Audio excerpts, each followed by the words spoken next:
demi kemuliaanku dan keagunganku, aku juga akan senantiasa mengampuni mereka selama mereka mohon ampun. Jadi kita hidup ini dikepung godaan, belum lagi dorongan dalam diri kita, sehingga kita mudah sekali tergelincir dalam dosa. Tapi jangan khawatir, Allah siap menerima kapanpun kita mohon ampun. Oke, bismillah. Assalamualaikum warahmatullahi wabarakatuh. Bismillahirrahmanirrahim. Alhamdulillahirabbil alamin. Wa bihi nasta'inu ala umurid dunya waddin.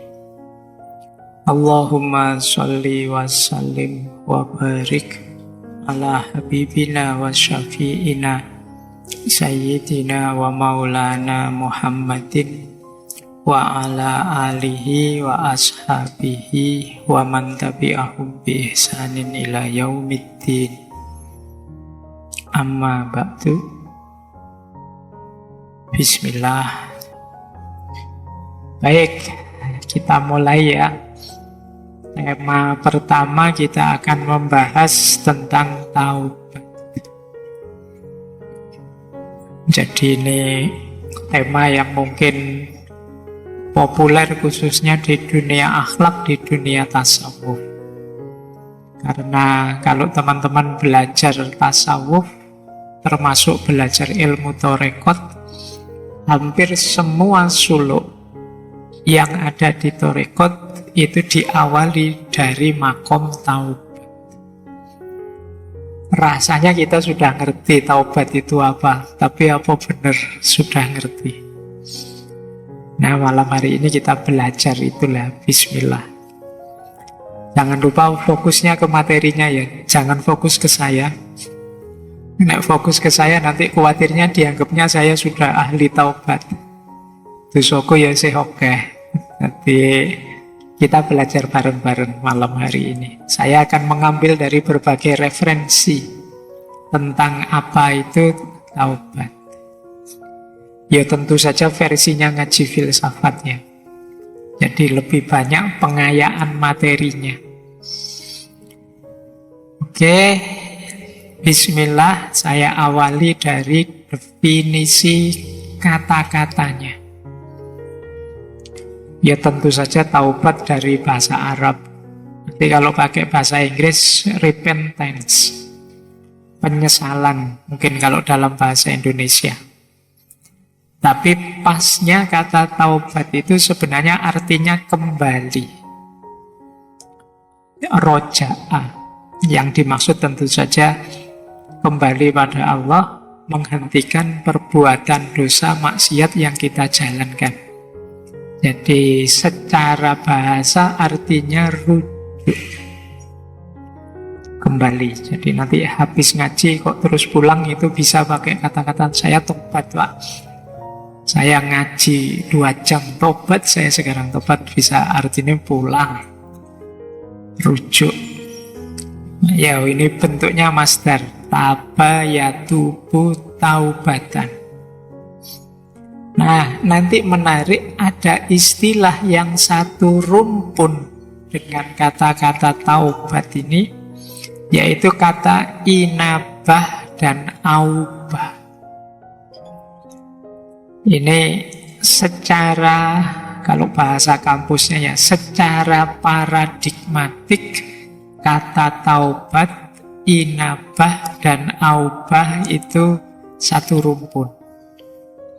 Kalau taubat itu dari yang salah kita geser ke yang benar. Dari sesat ganti ke taat. Itu taubat. Kemarin dosanya banyak, kemudian saya tidak mau lagi melakukan dosa, ganti yang dosa dengan kebaikan, namanya taubat. Nanti ada istilah inabah. Kalau inabah itu dari sebenarnya sudah baik, tapi ya belum sempurna. Masih bisa ditingkatkan lagi, diperbaiki lagi. Itu namanya inabah. Kemarin sholatku masih asal-asalan. Nah, besok lebih baik. Jadi dari baik ke yang lebih baik. Itu namanya inabah. Nanti ada lagi aubah. Ini kondisi jiwa. Kalau aubah ini kondisi jiwa yang selalu menengok Allah, selalu tawajuh, merasa di hadapan Allah. Ini aubah. Jadi kalau ini pokoknya menatap terus wajahnya Allah. Kalau ada momen kok dia lupa pada Allah, dia merasa berdosa. Ini yang nomor 3. Ini levelnya para wali biasanya. Ya wali kekasihnya Allah, bukan wali murid atau wali. Jadi para aulia maksudnya. Bahasa Indonesia ini agak tricky itu. Nah, jadi ini satu rumpun. Ada taubat, ada inabah, ada aubah. Alhamdulillah kalau teman-teman sudah selesai urusan taubat, saatnya untuk inabah, memperbaiki diri. Kalau sudah beres di inabah, mungkin bisa naik ke level 3, namanya aubah.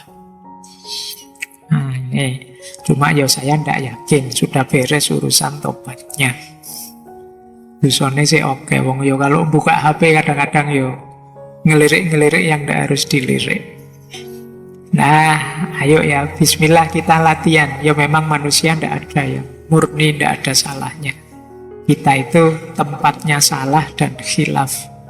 Meskipun khilaf ini sering jadi alasan. Mohon maaf Pak, khilaf. Saya kan manusia Pak, mesti gitu. Kita lanjut ya. Nah, ini masih teori. Taubat ini hukumnya wajib.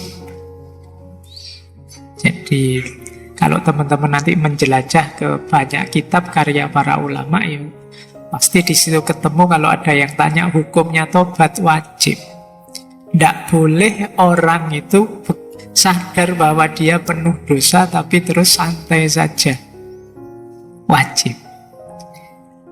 Nah, jadi ada ayatnya itu. Silakan dibaca Al-Quran surat At-Tahrim ayat 8. Ya ayyuhalladzina amanu tubu ilallahi taubatan nasuha. Wahai orang-orang yang beriman, bertobatlah kepada Allah dengan taubat nasuha. Taubat nasuha itu taubat yang paling murni.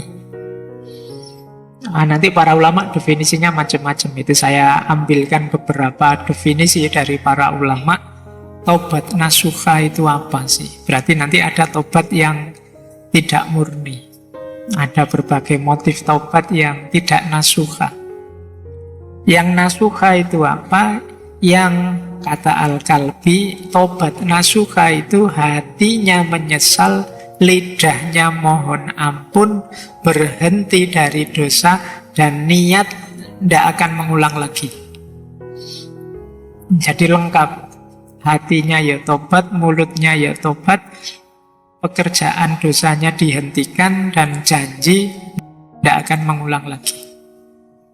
Ini menurut Al-Kalbi. Jadi begitu sadar, ya Allah ini dosa, astagfirullahaladzim, sudah tak tinggal saja, saya tidak akan mengulangi lagi.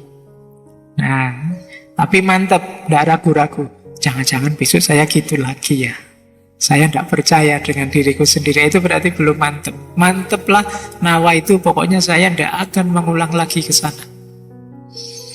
Nah ini pendapatnya Al-Kalbi. Ada lagi Sa'id bin Zubair. Beliau mendefinisikan taubat nasuha itu taubat yang memenuhi 3 syarat.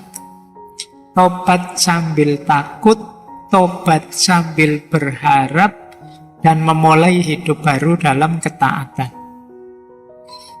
Jadi ada takutnya, ada harapannya, dan siap untuk mengganti gaya hidup. Dari gaya hidup penuh dosa, jadi gaya hidup penuh ketaatan. Ini berarti nasuha. Tidak hanya harapan saja. Kalau harapan saja nanti sembrono. Biasanya orang itu kalau isinya rojak saja jadi sembrono. Allah Maha Pengampun kok. Allah itu sayang sama kita. Tenang saja, sembrono. Atau tidak ada harapannya, isinya takut saja, bayangannya neraka, wah saya itu. Nanti membuat orang putus asa. Harus imbang. Ketakutan diimbangi dengan harapan. Tapi juga diwujudkan dalam perbuatan. Nah, gaya hidupnya harus ganti.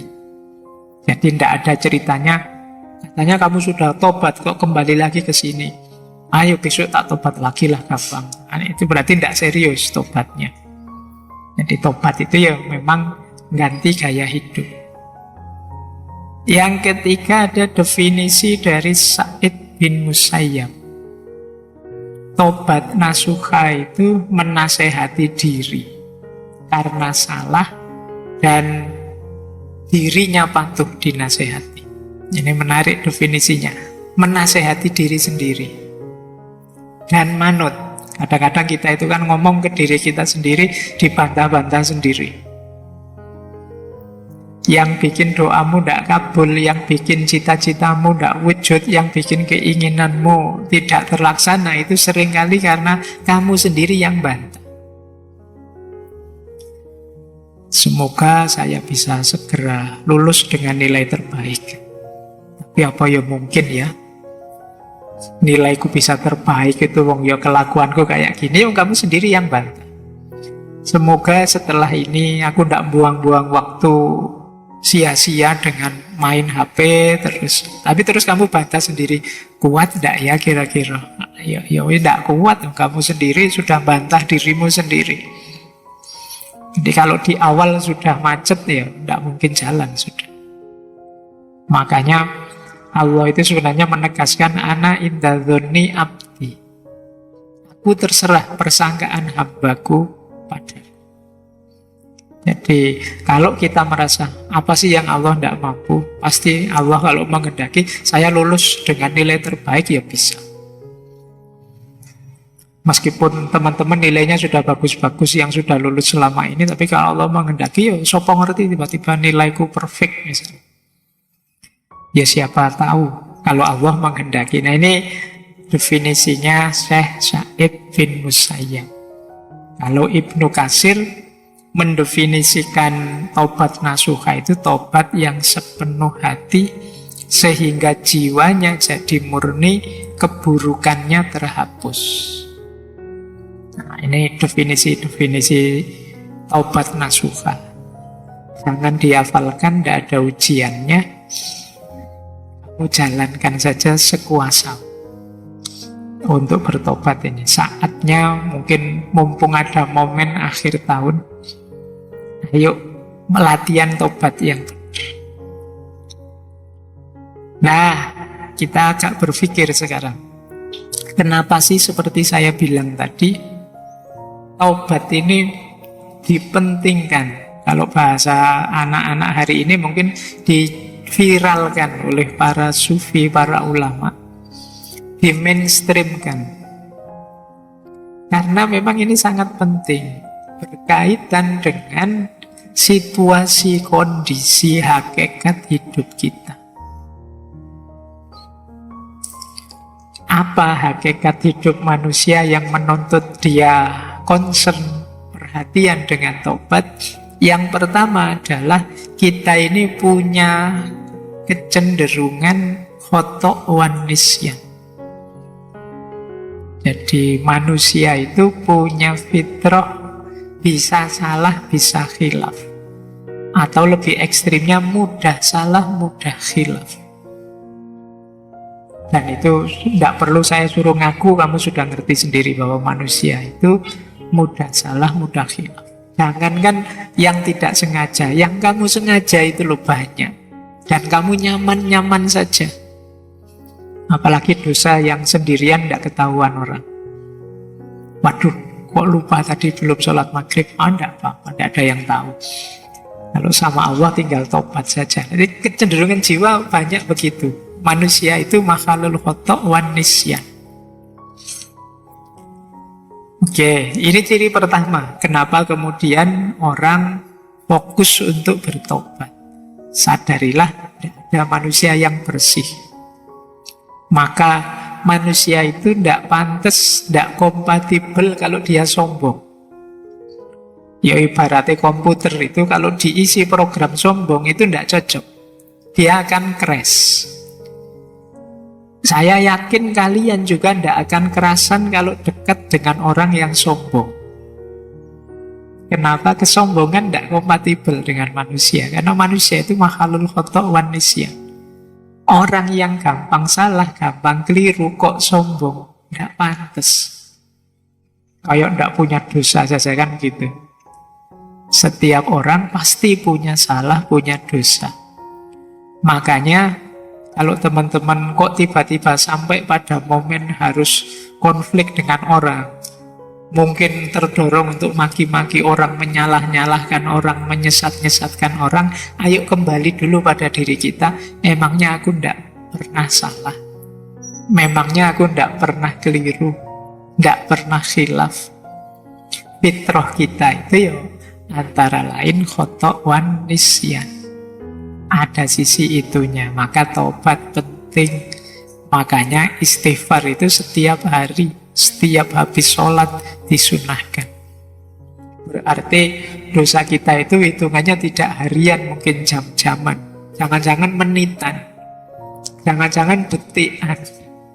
Jadi kalau kalian muhasabah mungkin bukan minggu ini saya salah apa, tapi jam ini saya salah apa, atau jangan-jangan menit ini saya salah apa ya. Dari berangkat ke masjid ngaji sampai sekarang dalam masjid kira-kira saya ada salah enggak? Perbuatan mungkin tidak, tapi pikiranku ada salahnya enggak? Ada kelirunya enggak? Ada negatifnya enggak? Mungkin jangan-jangan tadi sudah sebelum jam 8 sampai sini, Pak Faiz kok enggak datang-datang sih? Katanya on time. Muslim yang baik itu menetapi waktu kok yo jam 8 lebih belum datang-datang. Pikiranmu bilang begitu. Nah, ayo coba. Jangan-jangan dosamu tidak mingguan, tidak harian, jangan-jangan jam-jaman, jangan-jangan menit, jangan-jangan detikan. Setiap kali kamu buka HP itu mungkin dosamu bergeraknya detikan. Jadi pulsanya naiknya cepat. Detik ini buka gambar itu nambah, detik selanjutnya buka apa lagi nambah lagi. Manusia makhluk khotok wan nisyan. Itu pun ditambah karakter kedua, kecenderungan kedua manusia apa? Tidak mau disalahkan. Orang itu biasanya kalau disebut salah, ditunjuk sebagai salah, tidak mau. Karena manusia punya fitrah kebenaran, jadi dia merasa gelisah kalau terbukti salah atau ditunjuk bahwa kamu salah, padahal mungkin memang kamu salah. Itu kan yang membuat sering ada konflik orang ngantri misalnya. Orang ngantri tiba-tiba nyerobot, terus dimarahi, mbok yo jangan nyerobot. Kadang-kadang dia malah nyolotnya lebih kuat, padahal dia yang salah. Kenapa? Orang gelisah kalau disalahkan, ditunjukkan kesalahannya.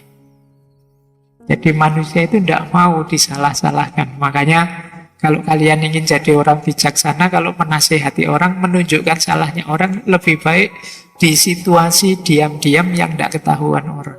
Karena manusia punya kecenderungan ego, tidak mau disalahkan. Itulah mengapa perintah bertobat itu diulang-ulang. Ayo tobat. Ayo tobat. Itu karena kalau dibiarkan, kamu tidak ngaku kalau kamu salahmu banyak. Jadi ini kecenderungan kita yang kedua. Ya kalau kita bisa mengalahkan ego, kemudian saya tidak apa-apa kok Pak, kalau orang kritik menunjukkan saya salah, berarti kamu hebat. Tapi sebenarnya sebagian besar orang tidak senang, tidak nyaman kalau dibongkar salahnya. Padahal dia sendiri tahu itu salah.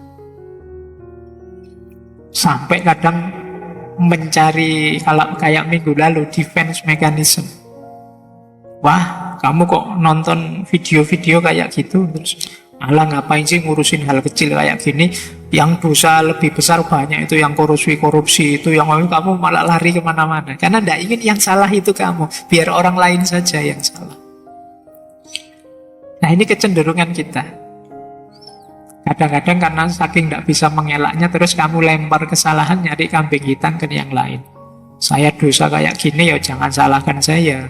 Mbok yo yang kayak gini nih harusnya mbok diblokir sama pemerintah, mbok tidak usah dibolehkan tayang, mbok kamu malah nyalahkan itunya.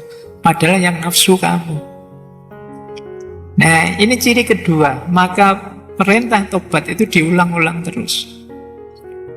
Yang ketiga, nah ini juga lanjutan yang kedua sebenarnya. Seringkali kita itu melakukan pembenaran. Kalau bahasa hari ini normalisasi kesalahan yang kita lakukan. Wajar Pak, manusia begitu. Saya manusia normal Pak, makanya ada salah-salahnya dikit kayak gitu. Dinormalisasi. Kamu kok sering bolos? Ya biasalah Pak, anak muda. Kayak tidak pernah muda aja Bapak ini. Kamu normalkan yang salah. Nah ini penting kamu ingat-ingat. Itu yang dimaksud Imam Ghazali. Pikiran kita itu sebenarnya bukan raja. Dia hanya panglima perang yang kuat saja, yang disuruh-suruh oleh hati kita. Jadi kita itu sering tidak mencari kebenaran, tapi mencari pembenaran. Makanya kalau kita dengerin YouTube, kalau kita mencari ustadz yang kita sukai, kalau itu mesti yang kita cari yang cocok dengan kebenaran yang kita yakini selama ini. Kita kalau bahasanya Sartre dulu, kita hanya ingin mendengarkan gema suara kita.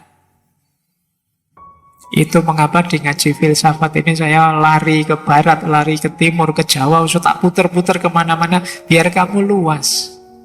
Biar kamu tidak hanya mendengarkan gema suaramu. Biar tidak hanya pembenaran yang kamu cari, tapi juga kebenaran.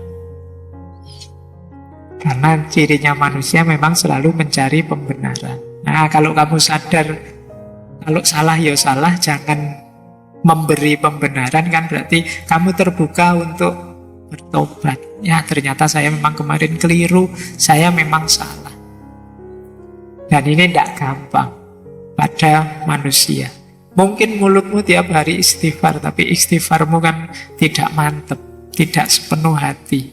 Karena kamu punya argumen yang kamu lakukan itu tidak sepenuhnya salah. Yang keempat, kenapa kita harus sering bertobat? Diri manusia ini punya beberapa perangkat yang sifatnya dual. Dual itu punya dua sisi. Kalau bahasa Al-Quran, fujuroha wa taqwaha. Ini yang membuat kita bisa khilaf. Misalnya, nafsu makan itu bagus, tapi ketika kita berlebihan dalam makan, dia berubah dari takwa jadi mungkar. Nafsu stek itu manusiawi, tapi kalau kita melampiaskannya tidak di jalur yang benar, ya dia dari takwa jadi mungkar. Ada dua. Mata ini bisa jadi sumber pahala, bisa jadi sumber dosa. Tanganmu juga begitu, kakimu juga begitu. Ini namanya dual karakter. Sehingga kalau tidak hati-hati ini kecampur-campur. Itulah mengapa kita penting bermuhasabah. Jadi benar sih kamu buka HP-nya, HP WA Al-Quran kamu ngaji, tapi kamu lupa tiba-tiba muncul iklan orang yang bajunya minim misalnya. Harusnya astagfirullah, tapi alhamdulillah. Terus kamu sadar, tidak boleh sebenarnya saya lihat, dosa aku misalnya. Nah, ini loh, sering keselip-selip, kecampur-campur.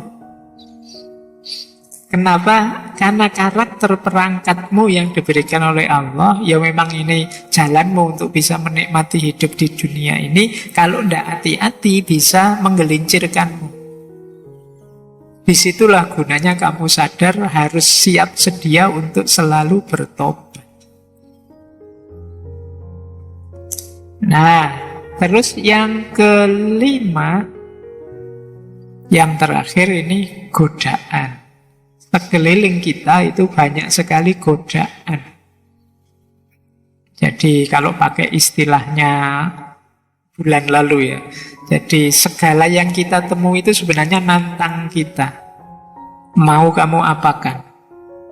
Nah, ini godaan. Yang ada di sebelah saya ini kan sudah disuguh, ini godaan. Mau diminum atau tidak diminum, sisa sehingga dibuang saja. Ini kan ada dua alternatif. Ketemu kalian ngaji malam hari ini kan juga begitu. Mau diikuti saja, dikritisi saja, dicueki saja, dijalankan saja. Ini semua tantangan-tantangan. Yang begitu kamu salah membacanya, ya harusnya lahir pahala jadi lahir dosa. Apalagi ada makhluk yang oleh Allah diberi izin khusus untuk menggoda kita, menyesatkan kita. Nah, kalau ini ada dalilnya. Ini saya ambil dari hadis yang terkenal sekali, diriwayatkan oleh Imam Ahmad. Saya tulis Arabnya saja, belum sempat terjemahannya. Semoga kalian masih bisa membacanya. Jadi satu ketika Rasulullah bersabda, inna syaitona kola, setan berkata, wa izzatika ya Rabbi la abrohu uwi ibadaka madamat arwahuhum fi ajsadihim.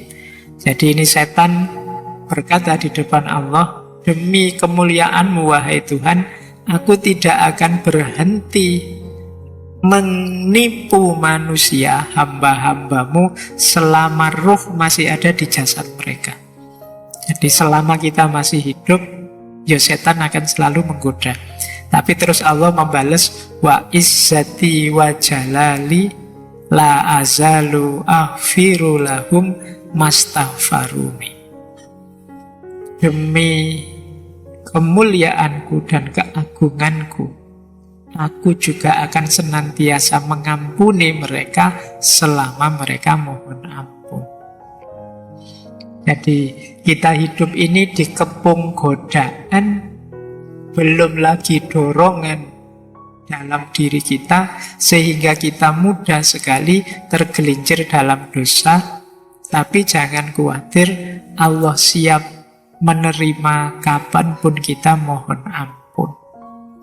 Ini sebenarnya intinya kajian tentang taubat itu di situ. Baik, jadi ini dasarnya mengapa kemudian perintah taubat itu di mainstream, diutamakan.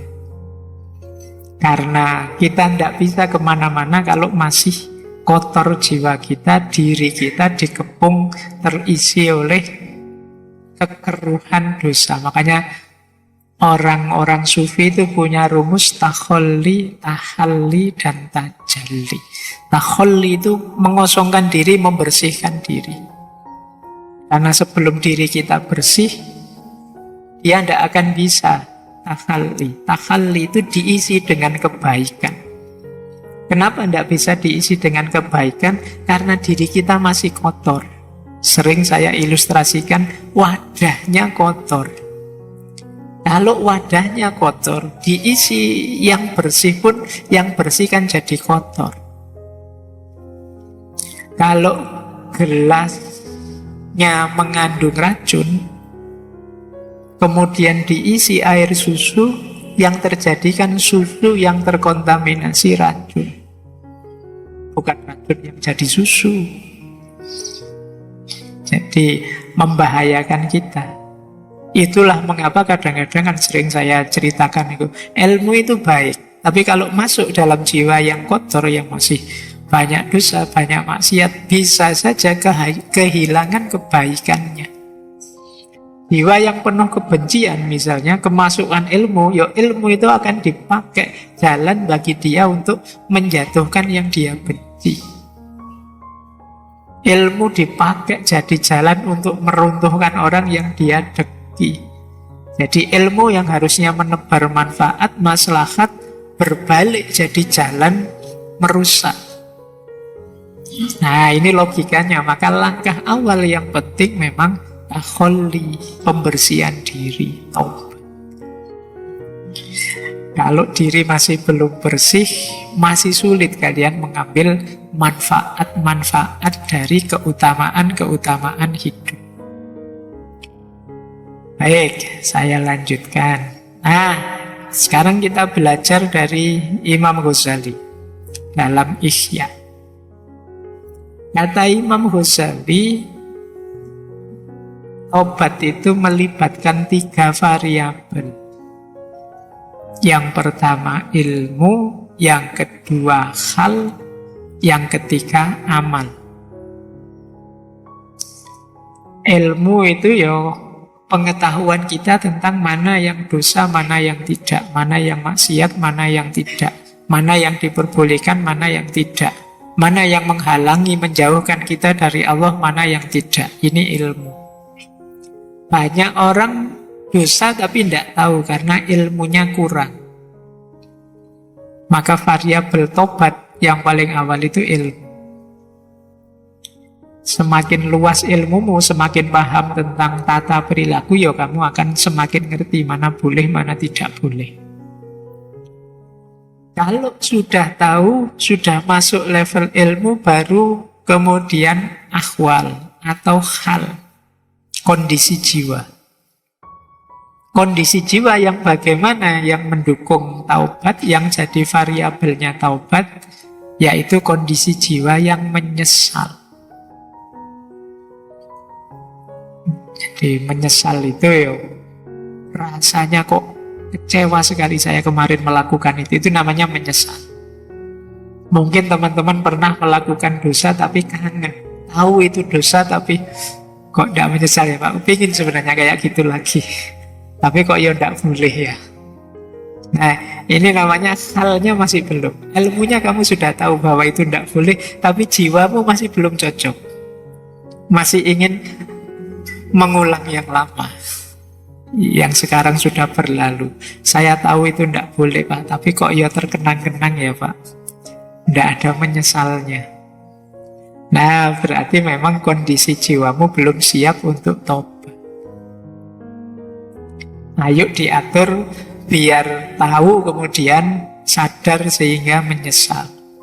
Kalau sudah menyesal baru kelihatan di tindakan. Berhenti saat itu juga dan berjanji tidak mengulangi. Kalau tidak ada penyesalan biasanya sulit masuk ke amal ini. Kalau tidak ada ilmu sulit juga masuk ke hal. Jadi ada ilmu, ada hal, ada amal. Ini 3 rangkaian yang harus terpenuhi dulu. Jadi ternyata memang apa-apa itu ya dasarnya ilmu. Makanya jangan berhenti belajar. Kita ini seringkali merasa tahu sesuatu, sehingga agak males untuk belajar tentang satu hal tertentu misalnya, karena sudah merasa tahu. Padahal mungkin kalau didalami, ternyata saya banyak tidak tahu juga ya. Mungkin setelah kajian malam hari ini kamu baru tahu, ternyata yo luas juga kalau membahas taubat. Ngertimu selama ini taubat itu yang penting menyesal terus tidak mengulangi, kan itu aja. Tapi kalau diteorikan ternyata bisa luas. Itulah istimewanya ilmu. Semakin tambah ilmumu, semakin mudah kamu menata apa yang harus kamu lakukan, apa yang jangan dilakukan. Maka ilmu jadi penting, jadi kunci untuk apapun. Jadi taubat pun perlu ilmu. Setelah ilmu baru kesadaran, namanya hal. Setelah itu baru amal. Amal tidak mungkin muncul tanpa ada kesadaran. Kesadaran tidak mungkin muncul tanpa ada ilmu. Inilah 3 rangkaian teori untuk kita bertobat. Nah, malam hari ini mungkin antara lain itu kita belajar teorinya taubat. Meskipun ya waktunya terbatas. Kita mungkin sekitar 2 jaman membahas ini. Itu pun sebenarnya masih banyak yang harus saya lewati, saya skip. Kamu sudah ngantuk-ngantuk, tapi ternyata juga masih banyak yang belum masuk. Iya. Baik, ya gimana lagi? Itu luasnya ilmu. Padahal ini masih ilmunya manusia. Kata Al-Quran, ilmunya manusia itu setetes air di tengah samudra kalau dibandingkan ilmunya Tuhan. Bahkan kalau dilipat gandakan 7 kali, samudranya pun ya levelnya masih setetes air. Baik. Nah, kalau ini yang sederhana, saya ambilkan dari Riyadhus Shalihinnya Imam Nawawi. Tidak apa-apa ya, malam hari ini kita menjelajah karya-karya para ulama. Kita ambili yang tentang taubat. Kalau tulisan ini mungkin kayak footnote-footnote-nya. Nah, kalian yang tertarik ya jangan berhenti di ngaji ini. Kamu buka sendiri kitabnya. Tadi ada Ihya, sekarang Riyadhus Shalihin. Kalau ini terkenal, teori ini syarat-syaratnya orang tobat. Nah, ini sederhana. Yang pertama berhenti. Jadi tidak ada ceritanya tobat itu, saya sudah tobat Pak tadi, tapi ini saya selesaikan dulu ya Pak, biar tuntas dosanya, tidak begitu. Iyo, saat itu juga harus berhenti. Eman Pak, filmnya baru setengah jalan, tidak, harus berhenti.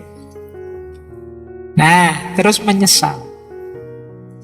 Jadi berhenti kok tidak ada menyesalnya, ya belum utuh tobatnya. Dan yang ketiga, berjanji tidak mengulang lagi. Ini untuk dosa-dosa yang tidak ada hubungannya dengan orang lain. Nah, mungkin kamu dosa telat sholat, dosa apalah ya, pokoknya tidak berhubungan dengan orang lain. Tapi kalau ada hubungannya dengan orang lain, rumusnya 1, 2, 3 tadi plus kembalikan haknya orang lain. Jadi kalau kita mengambil hartanya, kembalikan sejumlah yang kita ambil. Kalau kita memfitnahnya, ya minta maaf. Kalau kita menghibahnya, bilang terus terang dan minta maaf.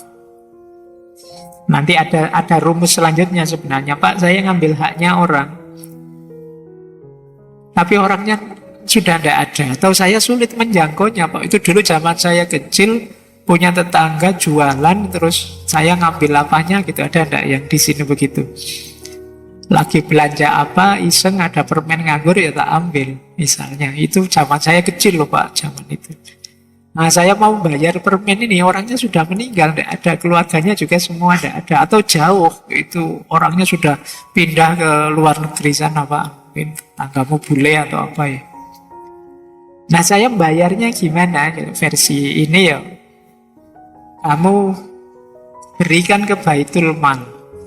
Kalau zaman kekhalifahan dulu ada namanya Baitul Mal. Yang ini kan nanti dimanfaatkan juga untuk orang lain. Kalau ini juga tidak bisa, tidak mungkin dengan berbagai argumen kayak di kita, mungkin tidak ada Baitul Mal. Jadi sama sekali tidak terjangkau. Sedekahlah sebesar haknya orang yang kamu ambil. Niatkan itu atas nama dia.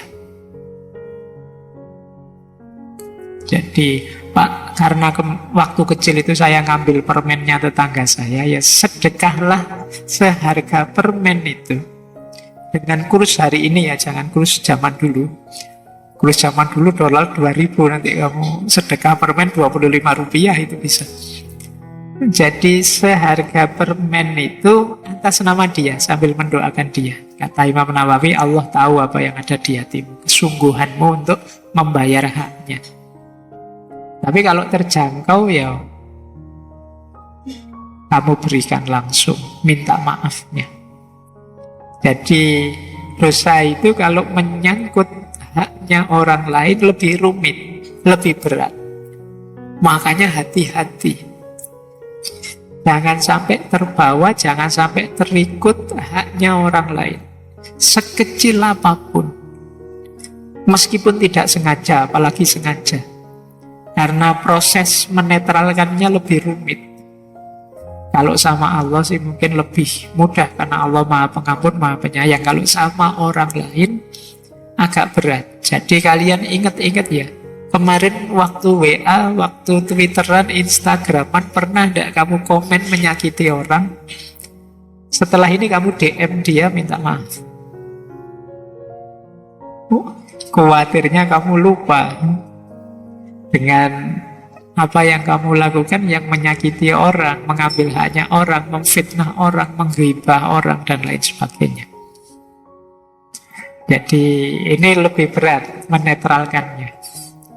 Ya, yo, memang hari ini zamannya kan kamu dituntut untuk eksis terus. Yang kadang-kadang kamu tidak sadar melanggar haknya orang.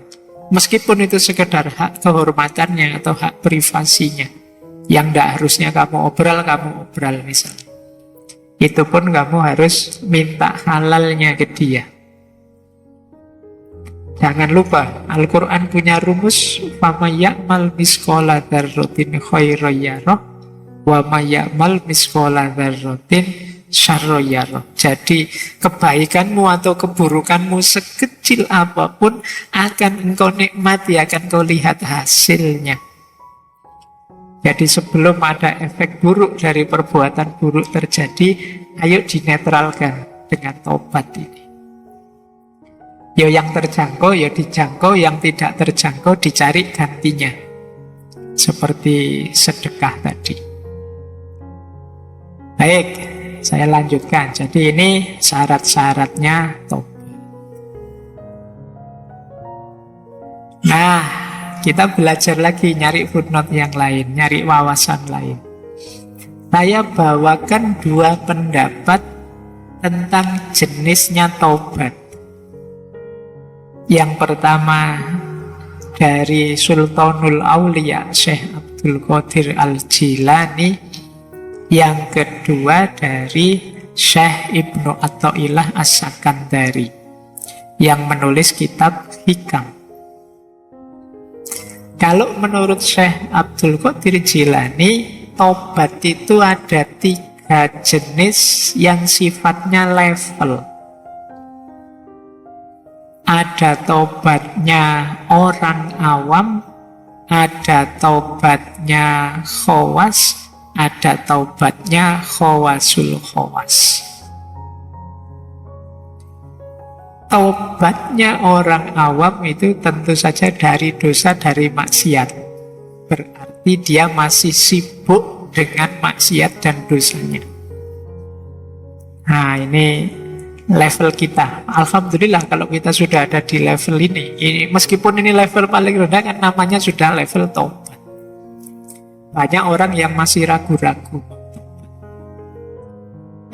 Yang kedua level khawas. Kalau level khawas ini tobat dari ghaflah. Ghaflah itu hati yang lalai dari Allah. Terlalu asik main HP sampai lupa perintah-perintahnya Allah yang wajib maupun yang sunnah. Ini hati yang ghaflah. Ghaflah itu hati yang lalai.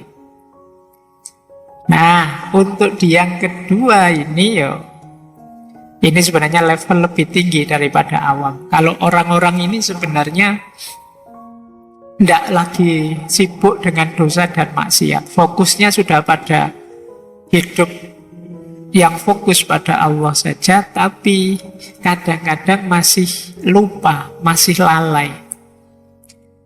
Jadi ibadahnya lengkap, dosa-dosa tidak dijalankan, tapi kadang-kadang lupa dengan yang utama-utama. Nah, karena asiknya misalnya sampai lupa sholat sunnah, karena asiknya main HP, karena asiknya ngobrol, karena asiknya aktivitas kegiatan apa, sehingga lalai dari Allah. Nah, ini namanya ghaflah. Orang tobat karena ini itu level 2. Kalau kita kan misalnya asik main HP lama, itu kan bagi kita biasa saja, Pak. Yang penting kan sholat 5 waktunya lengkap. Yang penting kan saya zakat, saya puasa, dan tidak melakukan dosa. Nah, kalau levelmu ini ya berarti kamu masih level 1. Jadi kalau level 2, menyesali waktu yang lewat, yang tidak ada manfaatnya sama sekali dalam konteks hubungan sama Allah. Ini level khawas. Nah, ini juga tidak gampang. Kalian level 1 saja ya, konsentrasinya dulu. Nggak usah tinggi-tinggi, wong yo level kita itu ya masih biasa-biasa. Kadang-kadang kan kamu keduren mikirnya membayangkan dirimu kayak para wali. Baru, ya Allah, aku kok tidak ingat kamu ya tadi. Halah, kok wis ora dosa wis apik. Jadi jangan masang standar terlalu tinggi, belum makommu. Setahap demi setahap. Ya meskipun saya tidak tahu, jangan-jangan ada wali beneran yang hadir malam hari ini yang sudah khawas, mungkin yang sudah khawasul khawas. Kalau khawasul khawas ini batinnya sepenuhnya 100% fokus pada Allah saja. Kalau dia berpaling sebentar saja merasa berdosa. Ini khawasul khawas. Jadi yo itu tadi ya, mungkin kita belum nuntut kalau mikir ke situ. Ini tidak bisa dicapai hanya usaha kita saja. Ini sebagian besar adalah anugerahnya Allah. Kondisi jiwa yang selalu tawajuh pada Allah itu kalau dalam dunia tasawuf adanya di akhwal. Akhwal itu anugerahnya Allah. Yang kita bisa hanya melakukan semampu kita. Mungkin 20-30%-nya, sisanya Allah yang memberi. Jadi ayo fokus di makom kita saja dulu, biar kita tidak sibuk dengan salah, dosa, dan maksiat. Kemudian jenis, kalau versinya Syekh Ibnu Athaillah As-Sakandari, jenis tobat itu ada dua. Ada tobat inabah, ada tobat istijabah. Tobat inabah itu tobat yang dasarnya takut. Kalau istijabah itu tobat yang dasarnya malu. Nah, malu sama Allah ya, takut sama Allah, bukan sama yang lain. Jadi kata Syekh Ibnu Athaillah, orang awam seperti kita itu biasanya tobatnya dasarnya takut. Namanya inabah. Takut besok disetrika di neraka. Takut besok, nah, ketakutan kita takut nanti Allah mengirimkan bencana kalau saya banyak dosa, takut. Nah isinya banyak ketakutan-ketakutan. Makanya terus tobat, ya Allah, saya jangan dihukum, saya jangan disiksa. Takutnya pada Allah. Nah, ada lagi orang yang lebih tinggi makomnya, taubatnya namanya istijabah, malu. Hidupku ini sudah diberi aneka anugerah oleh Allah. Diminta sedikit saja untuk beribadah kepadanya, itu pun tidak aku penuhi, malah tak isi dengan dosa-dosa, menjauh darinya. Malu aku. Jadi malu ini levelnya lebih tinggi dari takut. Kalau malu, biasanya otomatis orang tercegah dari dosa. Kalau takut, kadang-kadang kalau ada alasan yang menetralisir ketakutannya, ya takutnya selesai. Takut Pak, saya masuk neraka, terus karena kamu belajar filsafat, terus kamu mikir, neraka itu beneran ada enggak sih Pak?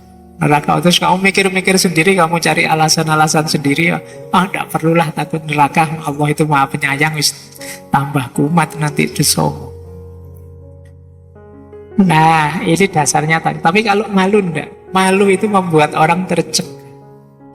Makanya ada hadisnya Nabi itu kan, kalau engkau tidak malu, ya lakukan segalanya.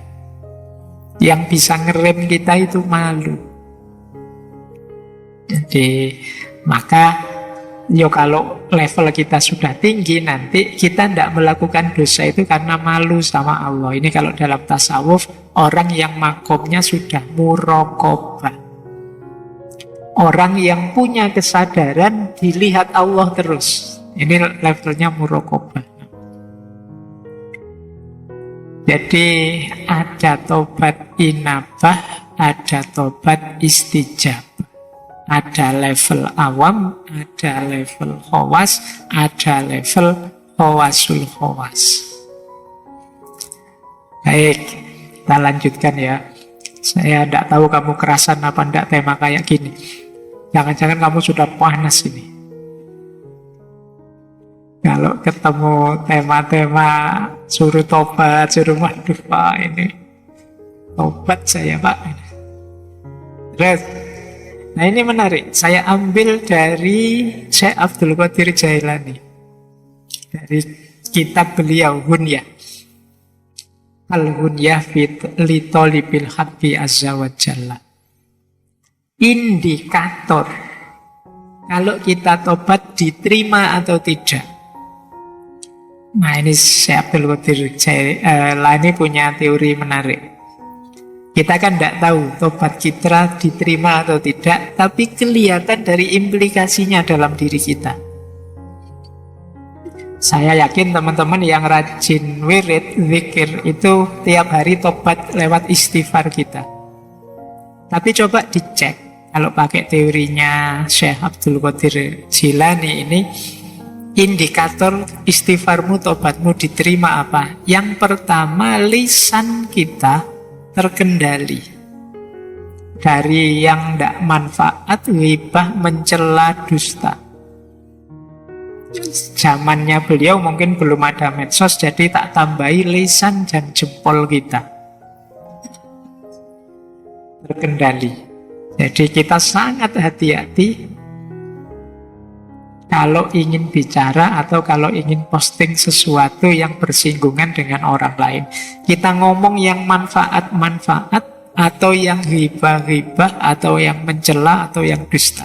Kalau masih bertaburan ketidakmanfaatan, ghibah, mencela, dusta, tobat kita sebenarnya belum tuntas. Lah itu kan sudah dosa lagi itu namanya. Berarti tobat kita belum sukses. Ya seperti tadi, kita itu sering memberikan pembenaran-pembenaran terhadap dosa kita. Ghibah kita beri nama lain, ini kan demi kebenaran Pak. Karena ghibah itu memang sesuatu yang benar, tapi sesuatu yang benar yang tidak disukai oleh orang yang bersangkutan.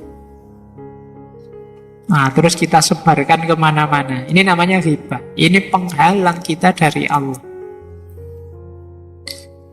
Jadi kalau masih banyak ininya, yang tidak manfaat, yang hibah, yang mencela orang, merendahkan orang, menjatuhkan nama baik orang, mencaci maki orang, mendustai orang, tobat kita masih belum tuntas, masih belum diterima. Loh Pak, tapi yang sana maki-maki dulu Pak. Iya, yang sana tobatnya tidak diterima, kalau kamu balas maki-maki, kamu juga. Kita sering tidak sadar ini. Yang kedua, tobat yang sukses itu melenyapkan rasa dengki dan permusuhan terhadap apapun, terhadap siapapun.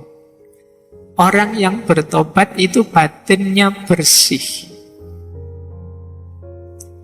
Cirinya batin yang bersih itu di situ tidak ada akhlak yang madhmumah, tercela. Kebencian, kedengkian, dan permusuhan itu bagian dari akhlak yang madhmumah. Jadi, kalau masih ada benci atau dengki pada siapapun, saya dendam sekali sama mantan saya, Pak. Sudah habis banyak, malah ditinggal. Capek-capek tak bikinin skripsi ya. Saya belum lulus, dia lulus duluan. Malah aku ditinggal. Terus mau inget-inget, wah itu bagian dari kebencian. Mungkin kamu pengen balas dendam, kedengkian, permusuhan. Jadi benci itu kan tipis sebenarnya dengan cinta. Sibuknya sama, kayak orang mencintai. Cuma kalau dengki, benci, kamu sibuk menjatuhkan, sibuk mencari kejelekannya. Kalau cinta, kamu sibuk mencari yang membahagiakan dia. Repotnya sama. Benci kadang-kadang lebih repot. Makanya kata Imam Ghazali, di antara jalan muhasabah, kalau kita kesulitan muhasabah yang baik seperti apa, wong kita tidak punya kemampuan berpikir sendiri, ambillah pelajaran dari musuh saja. Orang yang benci kita, orang yang dengki kita. Karena biasanya orang yang benci kita itu sibuk mencari kesalahan kita. Alhamdulillah loh, kita dicarikan salah kita di mana. Kita mencari sendiri tidak bisa. Jadi bahagialah kalian yang hatersnya banyak. Jadi kalau kamu punya banyak haters kan itu tiap hari kan kamu diserang terus. Kamu salah ini, kamu salah itu. Alhamdulillah tidak capek-capek muhasabah, sekarang tahu salah-salahku di mana, kelemahanku di mana. Oke, jadi manfaatkan itu ya. Kamu kadang-kadang stres sendiri gara-gara haters. Yo, lumayan kamu dapat. Tidak usah bayari orang untuk bantu kamu. Dia sudah mencarikanmu salahmu di mana, kurangmu di mana. Yang ketiga, ini menarik kata beliau, Syekh Abdul Qadir Jailani, cirinya orang yang tobatnya diterima, itu hatinya kuat dan siap meninggalkan kawan yang memberi pengaruh buruk.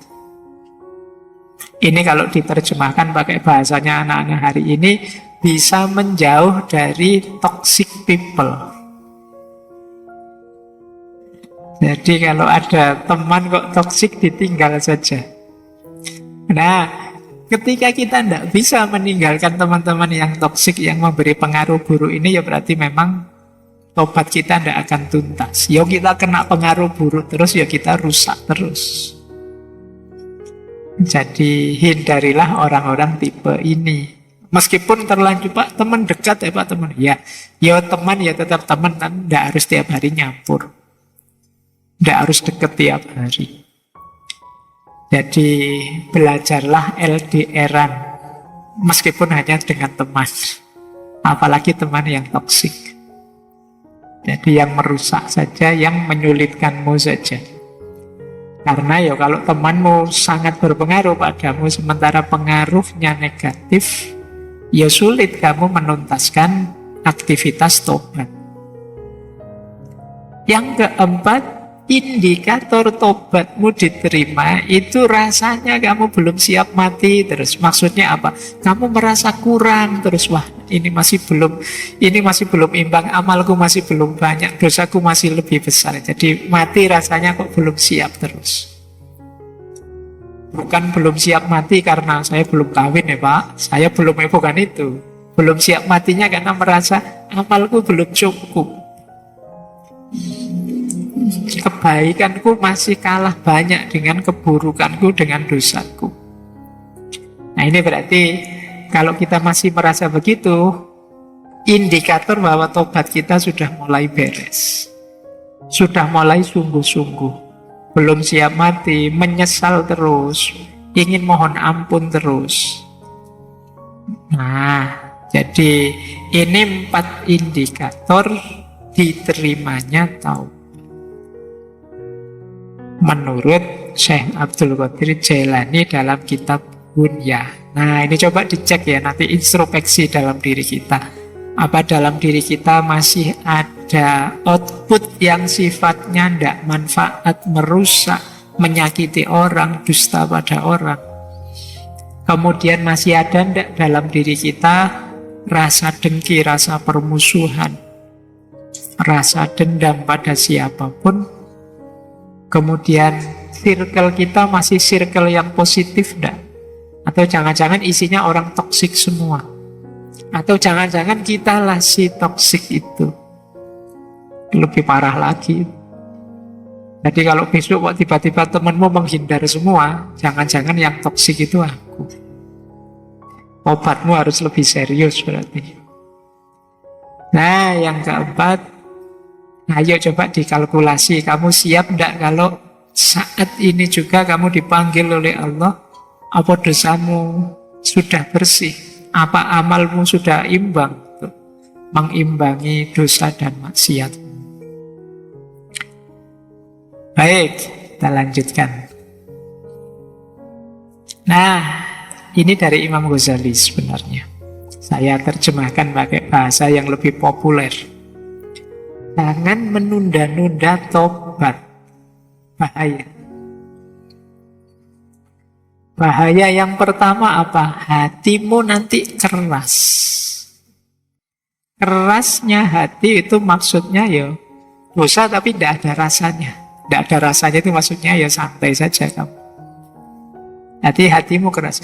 Menyakiti orang tapi kamu malah gembira. Rasain dia. Dia mesti sakit itu hatinya kalau saya ngomong ini tadi. Itu kalau kamu seperti itu hatimu keras sudah.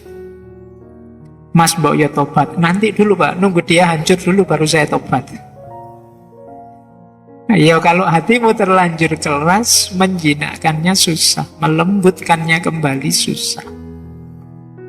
Jadi kamu ingin dia hancur, tapi kalau kamu menunda-nunda keburukanmu, tobatmu, yang hancur mungkin dirimu sendiri. Jadi jangan salah. Tapi biasanya orang yang sudah terlalu benci dan dengki itu kadang-kadang sampai pada level saya hancur, tidak apa-apa asal dia lebih hancur. Ini hati yang sudah keras, pada akhirnya dia hatinya mati sudah. Kalau hati sudah mati, sudah tidak bisa lembut lagi, tidak bisa kembali lagi. Maka hati-hati. Kalau teman-teman tiba-tiba ada niatan untuk tobat, segera dijalankan. Itu bagian dari cahaya yang masih diberikan oleh Allah. Masih disampaikan ke kita cahaya itu. Meskipun kita sering menyangkal, kita sering menunda-nunda, mengeksekusinya nanti saja. Jadi jangan ditunda, biar hati kita tidak keras. Yang kedua, jangan sampai kita nyaman dalam dosa dan keburukan. Seneng loh Pak kalau saya lihat teman sengsara gara-gara saya itu. Oh itu nyaman itu dalam dosa dan keburukan.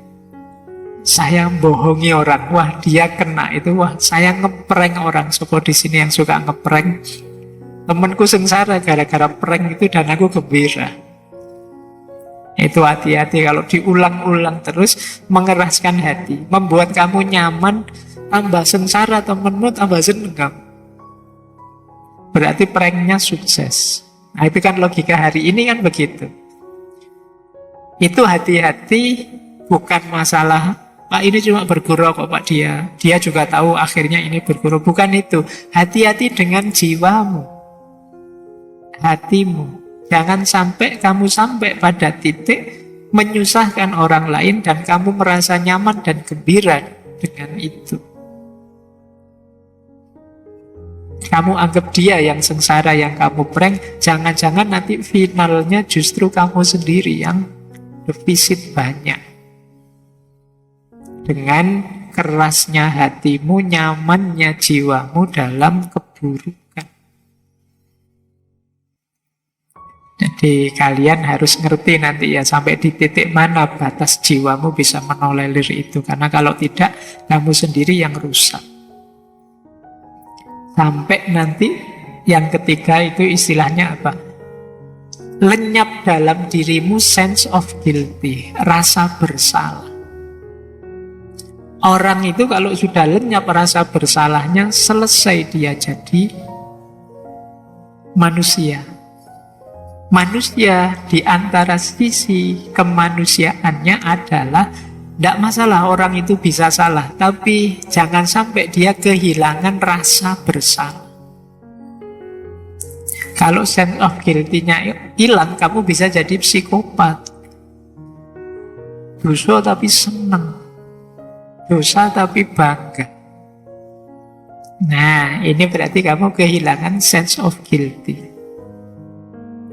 Kadang-kadang kan ada orang yang menyakiti orang, tapi begitu dia tahu, wah ternyata aku ini hebat ya, masih bisa menyakiti orang loh aku ini. Itu namanya sense of guilty-nya hilang. Jangan sampai kamu sampai pada titik ini ya. Oke, yo kamu mungkin mahasiswa apalah yang kamu sering salah, tapi ndak apa-apa, orang itu bisa memang otok wanisian. Kalau ingat segera tobat, tapi jangan dinormalkan. Kalau kamu normalkan nanti rasa bersalahmu hilang.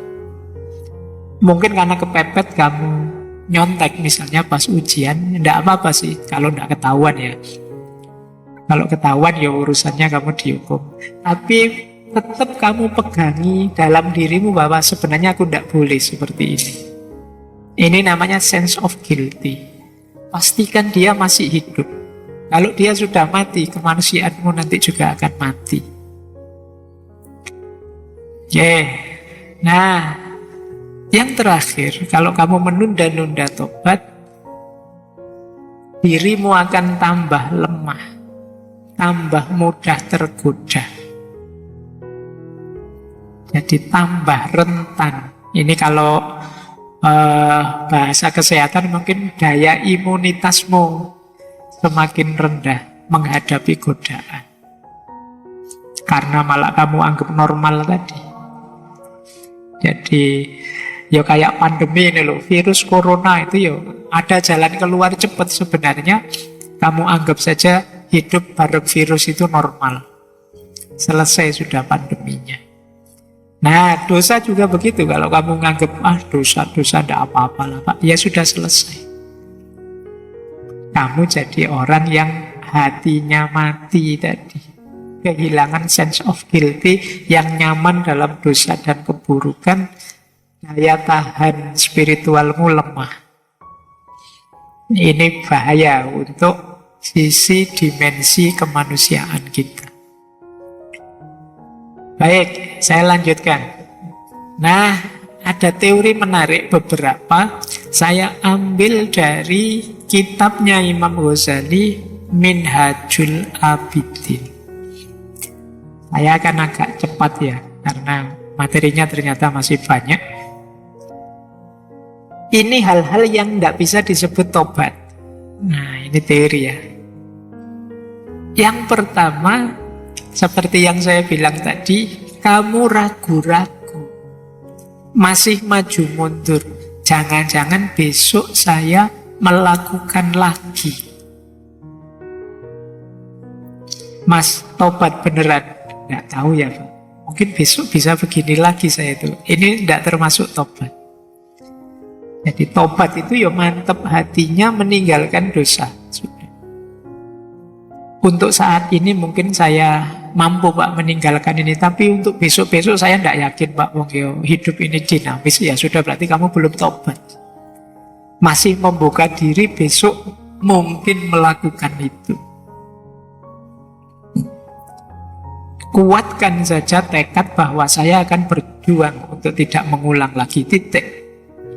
Tidak usah dikasih embel-embel. Hidup ini kan dinamis Pak, hidup ini kan plural Pak, macam-macam Pak. Kamu tidak jadi tobat sudah kalau kayak gitu. Saya tobat Pak, tapi kan ya lihat ruang dan waktunya Pak, situasinya Pak, konteksnya Pak. Ya wis ojo tobat terus kakean dalil kamu. Tobat itu pokoknya kamu janji saya tidak akan ulang. Kalau masih banyak syarat dan ketentuan berlaku, belum tobat. Yang kedua, tobat itu tidak termasuk tobat kalau dia meninggalkan dosa yang tidak pernah dia lakukan. Ya ini namanya bukan tobat. Gitu. Saya tidak pernah kok Pak meninggalkan, kamu tidak pernah tidak pernah zina, tapi saya ini kuat loh Pak, saya bertobat dari zina. Kalau nggak pernah kamu lakukan, ya namanya bukan tobat. Tobat itu dari yang kamu lakukan. Jadi wong tidak salah kok tobat.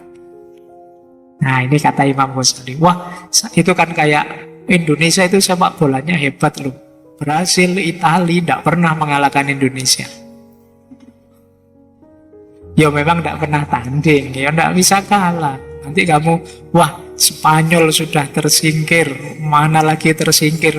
Indonesia tidak ada di daftar negara yang tersingkir dari Piala Dunia.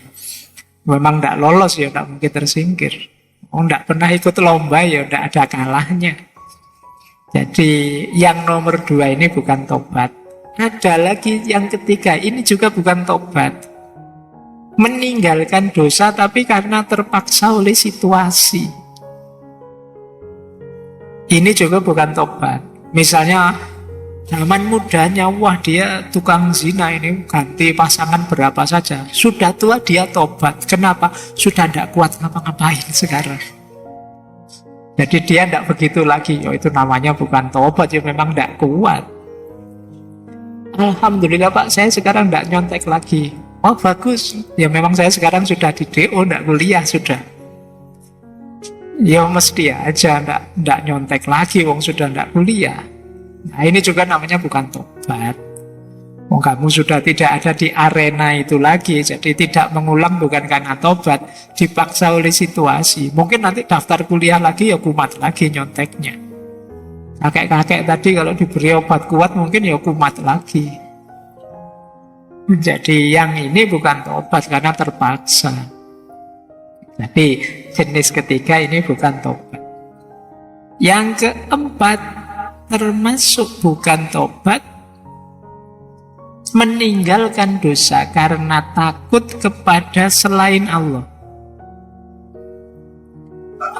Wah, sekarang sudah tidak sholat sendirian ya, ke masjid terus. Iya, pimpinan saya mewajibkan kalau zuhur harus ke masjid. Jadi ya karena ada SK-nya, bukan karena Allah. Nah ini juga tidak termasuk tobat. Kok sekarang kamu tidak maling lagi? Wah, sekarang polisi di mana-mana, khawatir masuk penjara. Ayo tidak maling bukan karena tobat, kalau gitu takut penjara. Jadi ada 4 hal kata Imam Ghazali yang itu tidak termasuk taubat. Nah, taubat di luar rumus ini berarti. Ini untuk nambah wawasan saja, karena kadang-kadang kan kita pakai istilah taubat itu umum saja. Pokoknya orang berhenti dari melakukan dosa, yaitu taubat. Padahal ya dilihat dulu dalam situasi apa dulu. Baik. Nah, terus ada lagi orang yang beralasan, Pak, manusia itu kan memang manusiawi punya dosa. Bukankah tidak mungkin ada orang yang bersih 100% tanpa dosa? Jawabnya Imam Ghazali, ya. Seperti itu memang fitrahnya manusia. Tapi setidaknya orang yang sungguh-sungguh tobat itu jangan melakukan dosa secara sengaja. Ya kalau tidak sengaja misalnya di luar kontrol tidak masalah lah. Misalnya mungkin saya benar-benar niat tobat kok, saya tidak akan bohong lagi. Tiba-tiba keceplosan bohong karena selama ini sudah terbiasa begitu. Ya minimal itulah yang tidak disengaja. Jangan secara sengaja. Bahwa tidak ada manusia yang bersih, iya. Tapi semoga khilaf dan dosa kita itu sesuatu yang tidak kita sengaja. Saya tidak niat ke sana kok Pak yo. Kok iya sampai ke sana juga tanpa saya sadari. Nah, usahakan dosa-dosa kita itu minimal di level ini, di level yang di luar kesengajaan kita. Entah dalam hal apapun. Jadi jawabnya kalau ada yang tanya kan manusia itu manusiawi saja salah. Ya tapi jangan secara sengaja kamu melakukan kesalahan. Kalau secara sengaja melakukan kesalahan tidak manusiawi namanya. Ya kamu memang jarak, kalau bahasa Jawanya. Kamu nekat, nerjang aturan. Baik. Ada lagi masih dari Minhajul Abidin ya. Ini problem-problem yang sering jadi alasanmu untuk menunda tobat. Kita sering beralasan seperti ini, Pak. Saya masih belum berani tobat, Pak. Saya khawatir nanti mengulang lagi dosa yang saya lakukan. Kata Imam Ghazali, kalau ada yang bilang begitu, bilang bahwa mungkin saja aku berdosa lagi di dosa yang sama, jadi tobatku ini tidak ada artinya. Saya belum berani tobat nasuha, Pak. Saya khawatir nanti dosa ini akan saya ulang lagi. Saya kenal benar kok Pak diri saya kayak gimana. Jawabannya Imam Ghazali gimana? Kalau ada orang bilang seperti itu, jawablah, sangkaanmu itu sebenarnya tipuannya setan. Dari mana kamu bisa memastikan nanti saya pasti kembali melakukan dosa itu? Kata Imam Ghazali, padahal ada loh kemungkinan lain, kamu tobat terus tiba-tiba kamu meninggal. Nah kan tidak mengulang itu sudah. Lah kalau kamu tunda tadi tobatmu, kamu meninggal dalam kondisi belum tobat. Tidak, tobatlah. Ada niat untuk tobat, tobat saja. Sepenuh hati. Wah, besok ternyata saya khilaf lagi, Pak. Ya tobat lagi. Kita tidak tahu batas umur kita di mana. Kata Imam Ghazali, setelah tobat mungkin kamu dipanggil pulang ke rahmatullah sebelum kembali mengerjakan dosa. Kalau seperti ini berarti kamu orang yang bahagia kan, bersih dari dosa, mati husnul khotimah. Nah, yang harus kamu lakukan, tobatlah dan berupayalah sepenuh tenaga menghindari dosa. Kok yo kepleset khilaf masuk ke situ lagi, yo tobatlah lagi. Asal kamu tidak menyepelekan, saya tobat sepenuh hati Pak, tapi besok secara sengaja saya ulang lagi biar nanti saya tak tobat lagi. Bukan begitu rumusnya. Setelah saya tobat, saya berjanji dan berusaha untuk tidak mengulang. Bahwa sebagai manusia kadang-kadang khilaf kepleset, segera saya tobat lagi. Istighfar lagi. Nah, bukan kok karena manusia itu tempatnya salah dan dosa, maka izinkan saya melakukan salah dan dosa. Bukan begitu. Kita sering rumusnya keliru. Jadi ini kalau ada yang tanya begitu ya. Jadi kalau ada, nanti saya mesti mengulang lagi. Loh, apa jaminannya umurmu masih panjang? Memastikan kamu mengulang lagi itu menafikan Allah dengan irodahnya. Kalau Allah menghendaki, apa susahnya membuat hatimu terbuka dan terjaga terus dari dosa. Baik, nah Imam Ghazali menjelaskan di antara jalan kita untuk melebur dosa-dosa dalam bertaubat adalah menggusur dosa dalam diri kita dengan kebaikan. Innal hasanat yudhibnas sayyi'at. Jadi space dalam diri kita ini terbatas kan. Maka biar kita tidak disibukkan oleh dosa, ayo menyibukkan diri dengan yang berpahala. Maka di antara menetralisir dosa, itu kalimat dari Imam Ghazali, misalnya hapuslah dosa minum arak dengan bersedekah minum minuman yang halal untuk orang yang membutuhkan.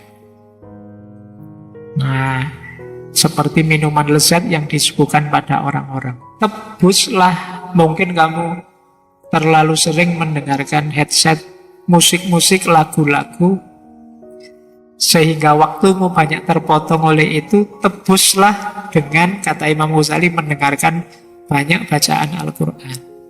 Jadi yos paling tidak skornya jadi 50-50 lah.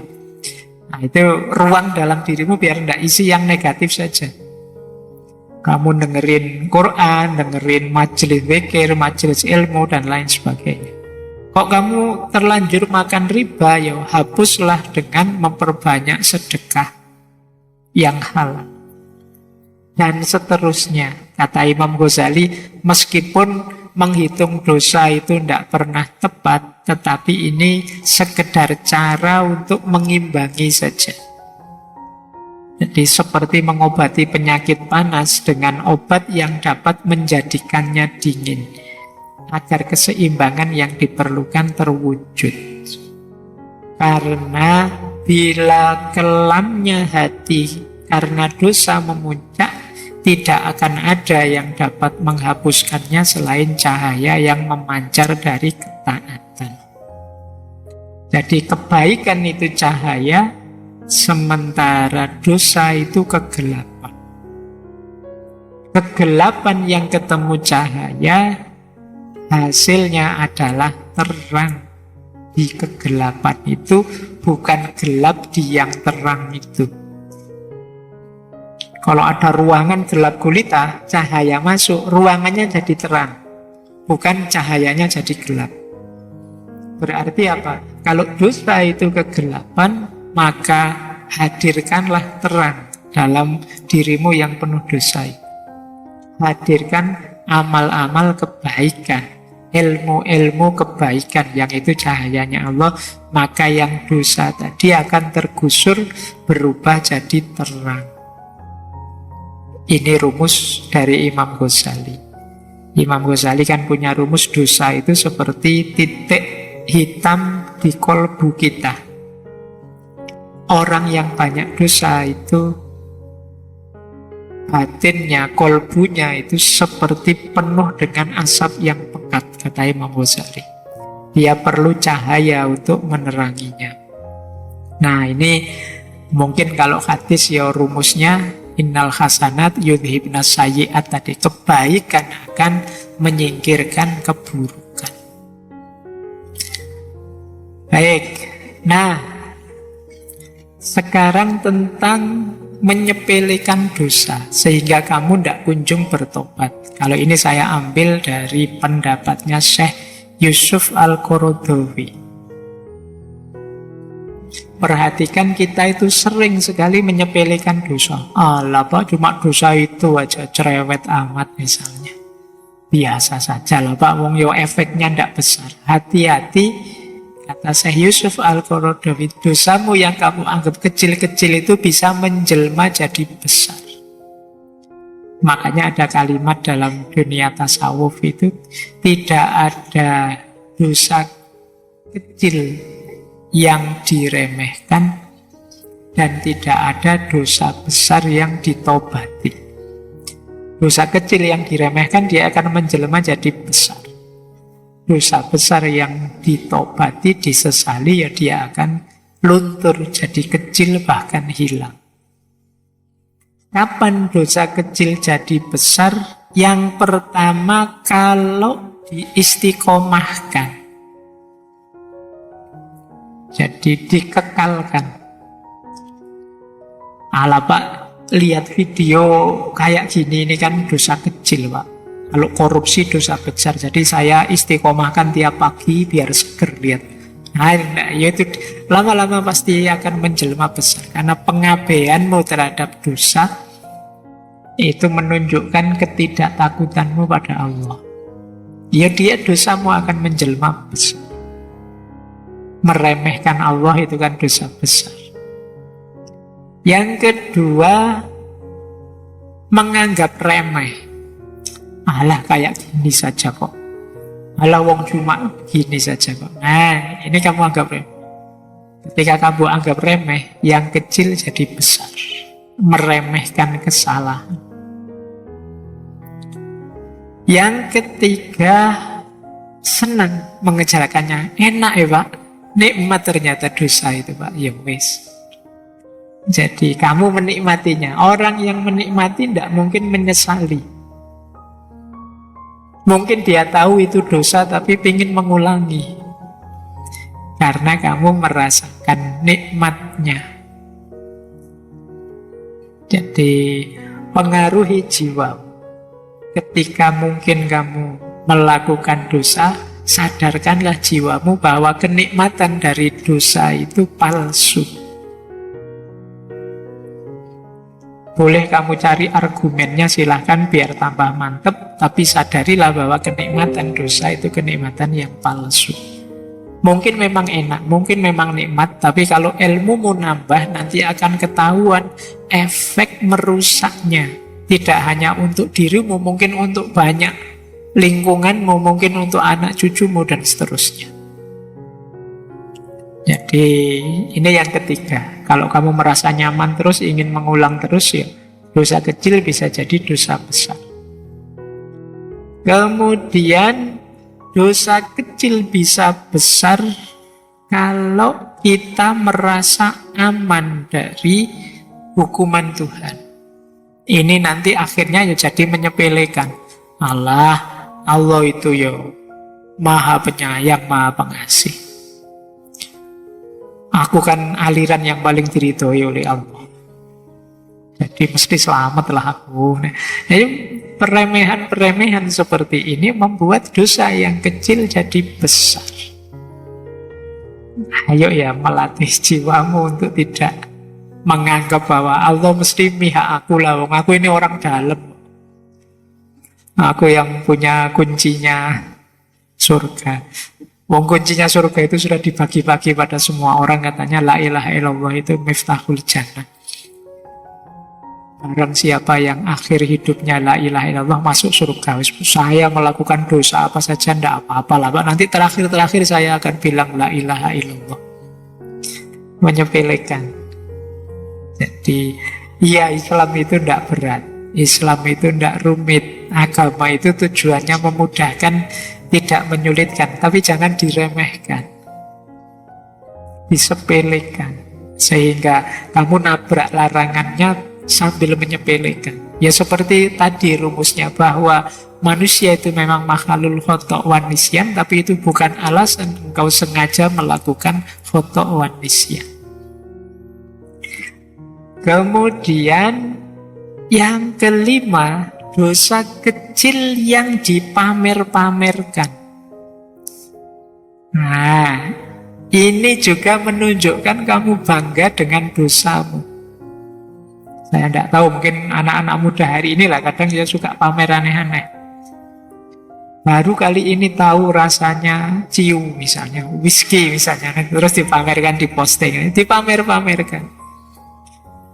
Wah, seneng aku nih pacar baru, mau aja diajak kemana-mana, nginep juga oke misalnya. Terus kamu foto, kamu share fotonya kemana-mana. Dosa yang semula kecil bisa jadi besar. Kenapa? Karena kalau kamu pamer-pamerkan, ada kemungkinan orang lain niru. Wah, kelihatannya kok asik ya kayak temanku itu. Aku tak beli ciu juga misalnya. Yang kecil bisa jadi besar. Jadi jangan remehkan dosa kecil. Yang terakhir, dosa kecil yang dilakukan orang besar. Panutan, orang terkenal, orang yang followernya banyak. Nah, ini juga bisa menjelma dosa besar. Kenapa? Dia ini diikuti orang. Followernya ratusan ribu, dia malah mukuli istrinya misalnya. Wah, ini berarti lumayan ternyata. Mukuli istri bisa viral ini. Wah, aku tak nyoba viral kayak gitu misalnya. Semoga tidak ada yang begitu. Tapi ingatlah, kalau kalian public figure di level apapun, apalagi ulama, perbuatan kalian yang keliru, yang salah, yang dosa, itu diikuti oleh followermu. Ya alhamdulillah saya tidak punya follower. Aku tidak medsosan masalahnya. Jadi aman saya. Oke, kemarin baru ganti foto itu saja, itu pun bukan saya. Jadi hati-hati. Saya tidak tahu kalian, mungkin ada yang public figure meskipun sekedar ketua kelas.